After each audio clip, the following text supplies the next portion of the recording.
One of the things I say all the time is that, yes, addiction has a lot of collateral damage. We know that. We know all this kind of fallout. But when people get into and sustain recovery, there's a lot of collateral healing that happens, right? Not only does that person get better, but often the people around the person that gets well get.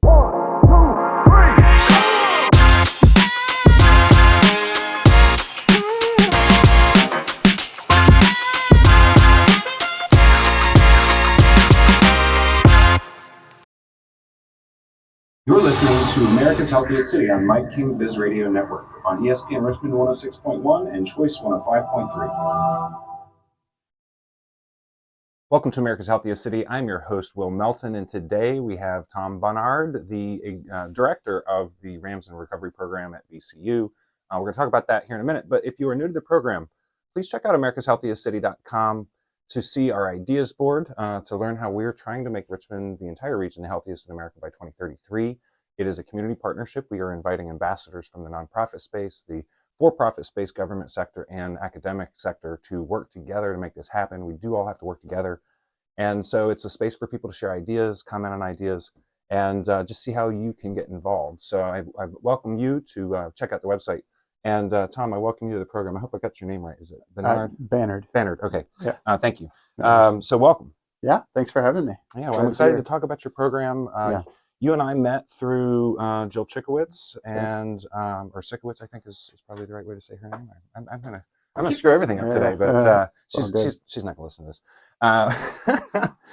So anyway, she has a great program, and she invited you out to help folks learn about what you're doing. But before we get going, I'd love for our listeners to know, what people's connections to Richmond are. So if you could start out there and just tell us how you came to this community. Yeah, so I moved to Richmond when I was 5. My mom is from here, and so I was born in the Northeast, and we moved down here when I was 5, and so so I've been here since I was 5. So some people consider that local, and some people don't. So yeah, it's a changing community. I think a lot of we've interviewed a lot of people that are coming to the community. Sure. I'm you want to call it come here? I moved here in 2017, so I'm much newer. I'd call you an OG. But you weren't here the whole time. You went up to Charlottesville and studied at UVA for a little while. Yeah. Tell us about that experience and what brought you back. Yeah, so I went to UVA for my undergrad, and part of what brought me back to Richmond was my own addiction. I struggled when I was at UVA, and ended up leaving between my first fourth year and my second fourth year, related to my addiction. And I got into recovery then, and was able to go back and finish my degree, but kind of grew up, didn't love Richmond growing up, but when I moved back here as a person in recovery, getting engaged in the recovery community, it really changed my perception of Richmond, and really, really happy to be here and plan to be here, probably for the rest of our lives. And so you came back, you were here, you went on to study at VCU, is that right? I did my master's at VCU, and started working at VCU in 2015. I had worked at Caritas for 7 years before that, and came over to VCU to work on a project I'd been volunteering for, which was getting this collegiate recovery program off the ground. It's called Rams in Recovery. So it's not uncommon, at least from my experience, what I know about it, for folks who've gone through recovery to go into the space and work and help other folks. Sure. Do you mind sharing maybe a little bit about your story, and how you chose to take that career path, and kind of how that's maybe helped you, and how you think you've been able to help other people as a result of your experience? Sure. Yeah. So I kind of I had always wanted to teach, and both my parents are educators, and so wanted to be in that space. But part of my addiction, I ended up with a felony conviction, and so kind of teaching high school, which was the original plan, was no longer the plan, or no longer a possibility. And so I got into recovery, and there were some folks that were addictions professionals that really, really helped me out. And so started pursuing that as a degree, and yeah, ended up working in the field. And the place I did my internship, that's where I worked for 7 years. And yeah, so certainly had some moments along the way where I was looking at other things, but I've had a lot of great mentors and a lot of great people in my life just being in that space. So. So you held a few different titles when you worked at Caritas. Can you talk a little bit about how that experience prepared you for what you're doing today? Sure. So I worked in the Healing Place, which is a long-term recovery program for men and now women as well, struggling with addiction. And so worked part of my time there. Worked with the employment program, Caritas Works, which was very good preparation for what I'm doing now. Also worked in the emergency shelter that Caritas has, and so got a kind of a pretty good range of experiences. Did a little was the accidental techie for the organization. When you work at a small nonprofit, somebody's got to know how to fix the computers and the network and everything. So I did a fair amount of that the whole time I was there. But yeah, got really excited about what was starting to come together at VCU in terms of collegiate recovery, and so that kind of there was exciting opportunity, and it's been wonderful to be at VCU since then.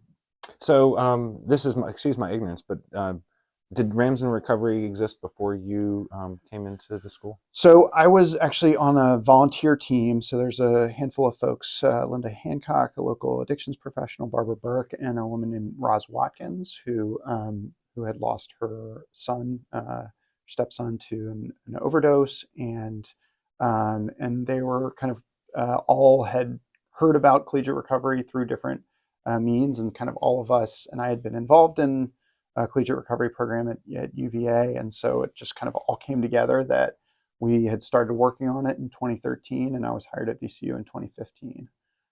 So I was there really from the very beginning, even though it was just kind of a volunteer effort at that time, and then got hired as the first staff person.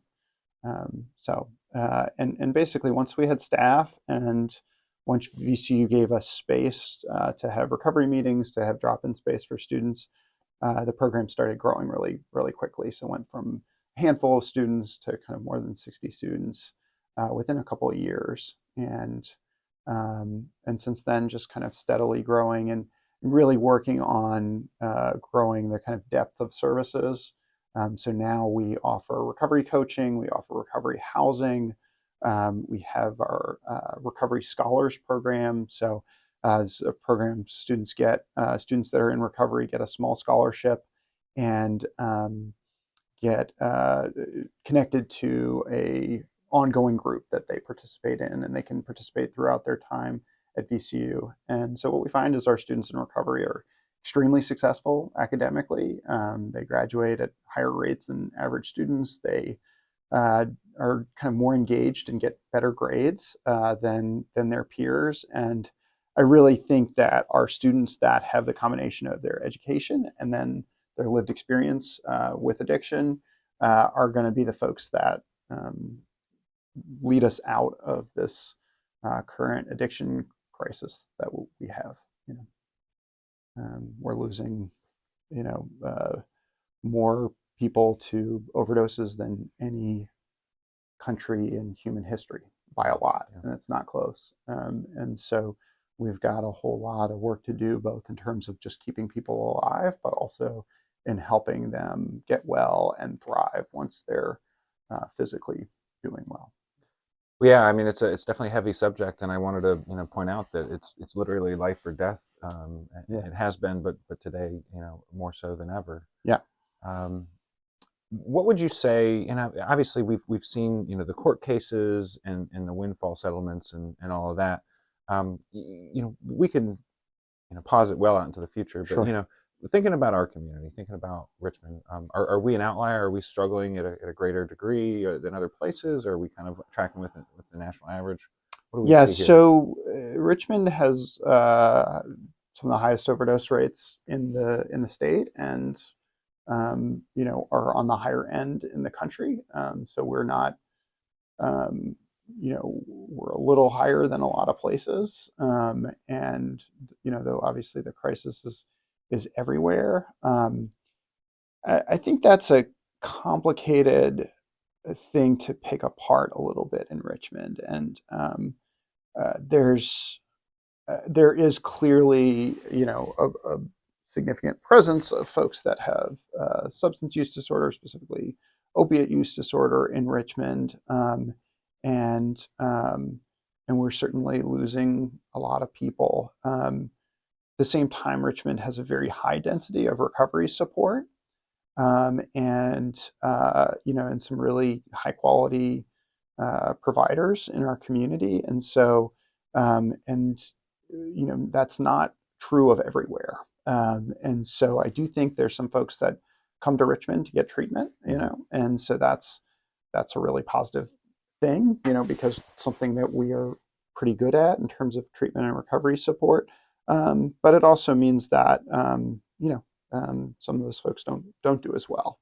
So it's hard to pick apart exactly where that lies. It's not necessarily that we're doing a terrible job as a community in terms of treating or preventing overdose, but we have a lot of work to do, for sure. You're listening to America's Healthiest City on ESPN Richmond 106.1, part of the Mike King Biz Media Network. Today we have Tom Bannard from Rams in Recovery at VCU. We're talking about recovery, we're talking about addiction, and we're talking about how that plays into whether we have a healthy community or not. So I wanted to really take this next segment and focus the spotlight on Rams in Recovery, what you guys are doing.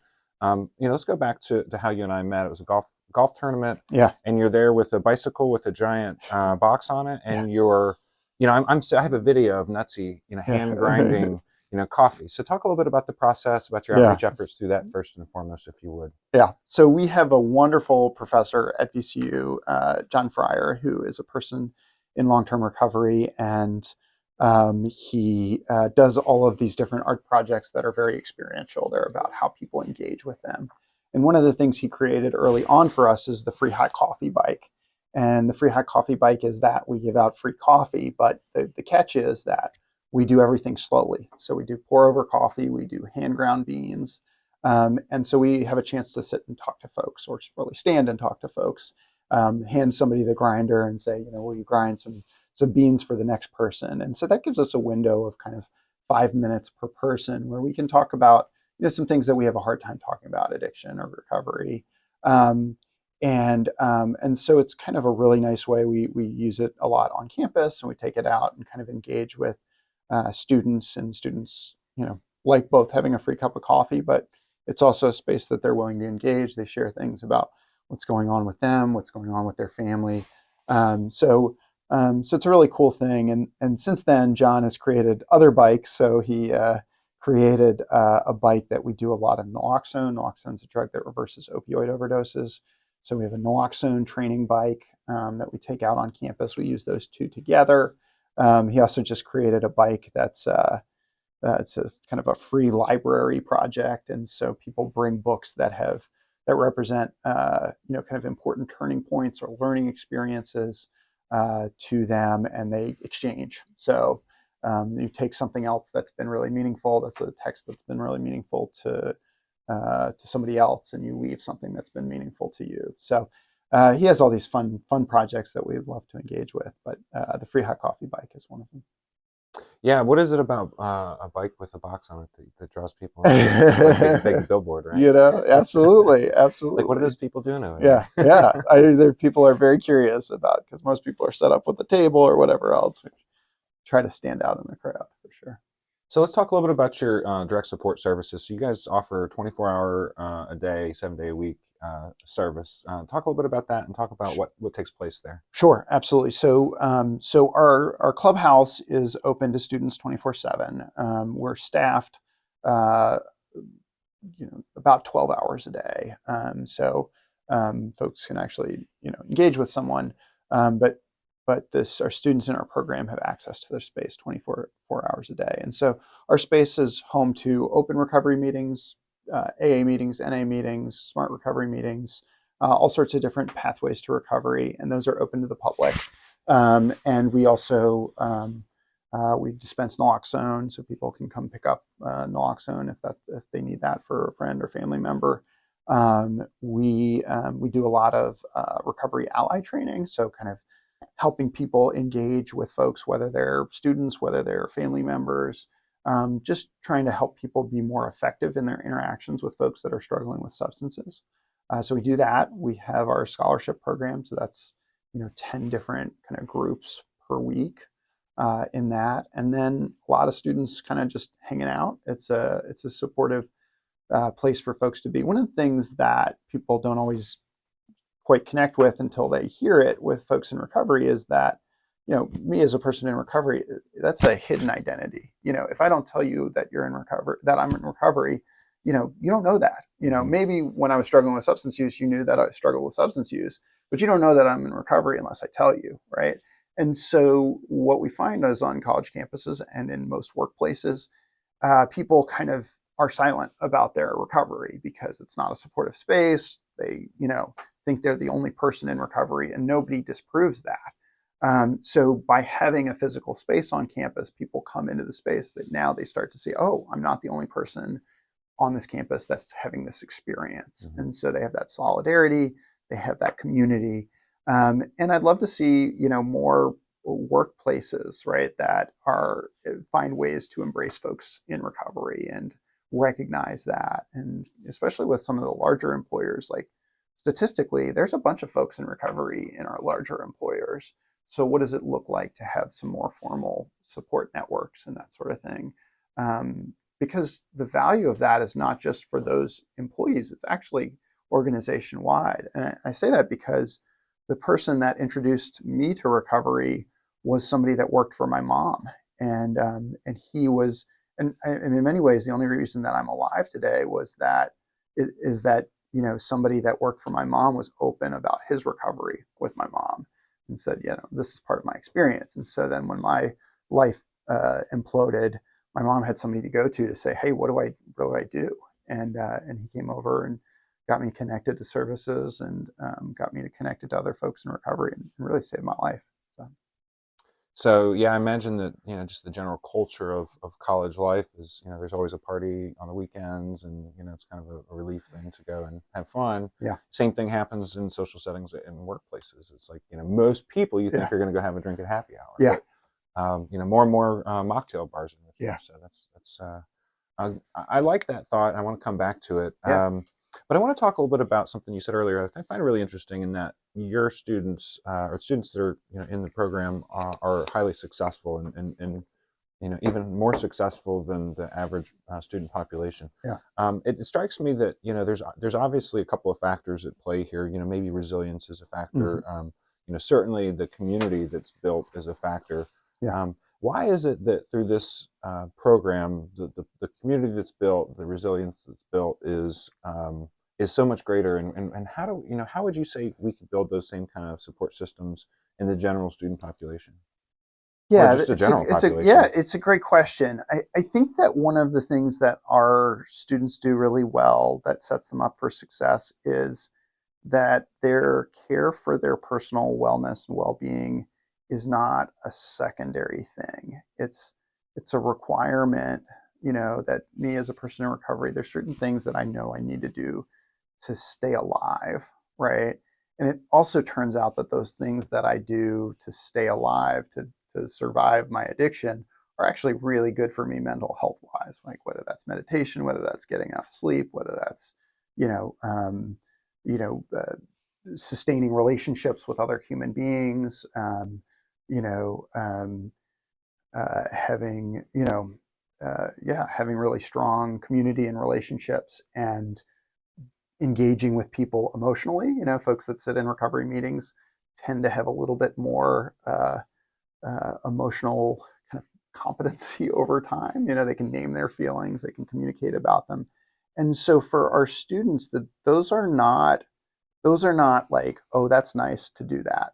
Those are core behaviors. And so when when we approach this time in the semester where I call the week of tears, where everybody is just at their wits' end, it's not that my students don't feel all of those same pressure. It's the folks that they're taking care of the essentials first. And for them, it's often, the perspective is that this is life or death, that I take care of these essentials. And so they seem to just weather those storms a little bit better, or those kind of many of the day-to-day stresses of that experience, because they have these tools that they've developed in recovery spaces. So I think there's a lot to be said there for those practices that folks that are able to get stable in their recovery often have developed in getting to that stability, that are just good for you. And so that's also something where I'm trying to encourage folks in their recovery journeys, is to say this is way more than just not using a substance, right? It's like, okay, what are you doing in your life? And it turns out that when you do these things, your life gets better. There's a lot of things that are a lot better. So that's probably the big thing for me when I think about, like, why are my students successful? Intentionality. I Yeah, guess we could all yeah, afford to act with more of it. So, yeah. we'll talk a little bit about the community now. Thank you for listening to America's Healthiest City on Mike King Biz Radio Network. Thank you for listening. If you haven't checked out americashealthiestcity.com, please pop over to our website and check out our ideas board. Lots of folks from across the community have submitted ideas, and you're welcome to leave your comments if you think an idea is good or could be improved. We want to hear from you. Today we've got Tom Bannard from Rams in Recovery at VCU, and we're talking about some heavy subjects here, but some important subjects for our entire community. And I think where we were talking about a little bit ago is sort of this notion about helping people who are going through this tough life experience, not just providing a benefit to them, but to really providing a benefit to the entire community. And I think it's it's natural for humans to see other people struggling and to say, well, it's not my problem, Right. and maybe turn a blind eye. But Sure. the more we do that, the harder it's going to be for us to all kind of make it. So can you talk a little bit about just in your experience, maybe, and maybe some anecdotes, how is it that we're lifting up an entire community by being intentional in this one space? Sure. Yeah, I think that's a great question. One of the things I say all the time is that, yes, addiction has a lot of collateral damage. We know that. We know all this kind of fallout. But when people get into and sustain recovery, there's a lot of collateral healing that happens, right? Not only does that person get better, but often the people around the person that gets well gets better. Their families are not, staying up all night worrying about them. They're better parents. They're better children. And then they often introduce other people to recovery. So there's this kind of exponential healing that happens when one person is able to not just survive addiction, but actually learn to thrive after having experienced addiction, and kind of experience this they call, like, post-traumatic growth, right? You have this defining experience over time that is really traumatic. And what you find is that some people figure out how to leverage that into a whole new perspective on life, right? And that's really common in recovery spaces, because there tends to be a lot of folks who have done that and say, okay, this is how I turned this experience into a positive one. One of the things we talk about is service gives pain meaning, right? So when I find a way to make my painful experience helpful to another human being, well, that's actually a sense-making process, right? I've figured out, okay, I went through this thing because it gave me the opportunity to help you with this thing, right? And so there's meaning behind that, and so people reshape and reframe their experiences and are able to kind of come out the other side with as better humans. So that's a pretty cool thing to be a part of. And I think that with recovery support, a lot of the things that we're helping folks do are things that, again, as I said earlier, like they're things we should be doing anyway, right? They're things that we could be doing to make ourselves, better human beings a day at a time. And so that wisdom, being able to share that wisdom with the world is pretty cool. Yeah. Well, I imagine, we didn't talk as much about the scholarship program, so I want to give you a chance to talk Sure. about that, because I can imagine that provides an incentive to drive positive behavior for people who are in recovery.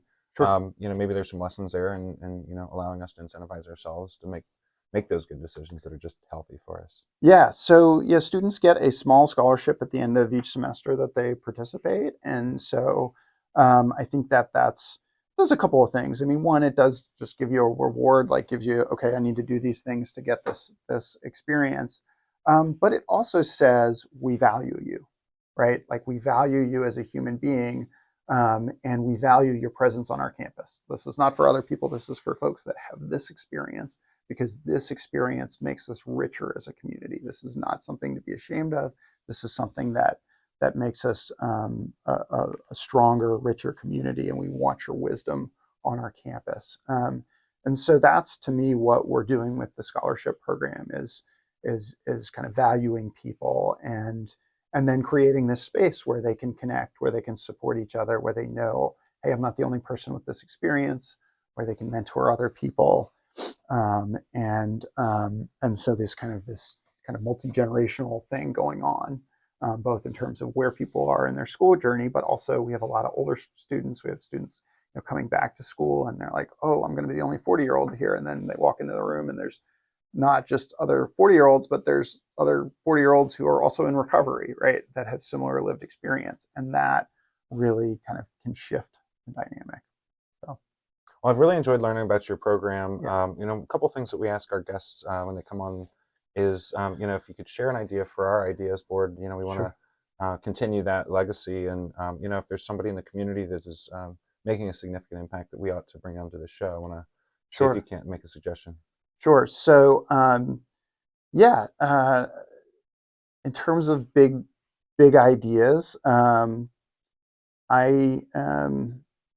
general idea that kind of gets me up in the morning is, what if we treated all people that use substances and those in recovery with dignity and respect?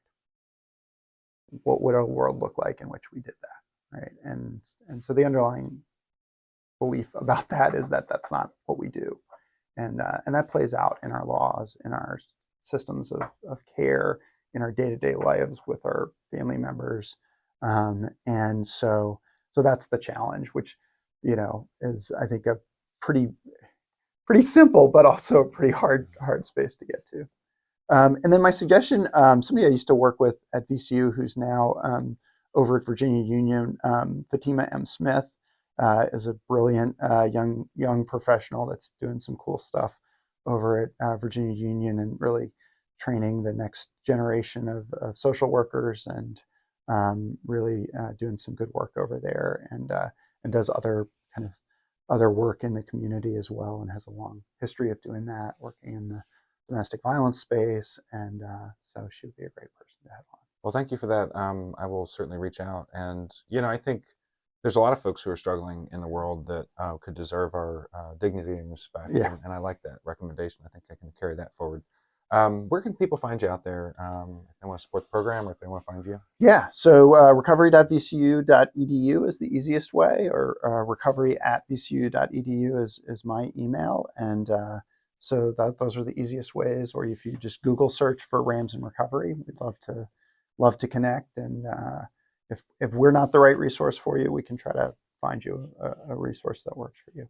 Well, thanks for coming on the show, Tom. Yeah, thanks for having me. That's great.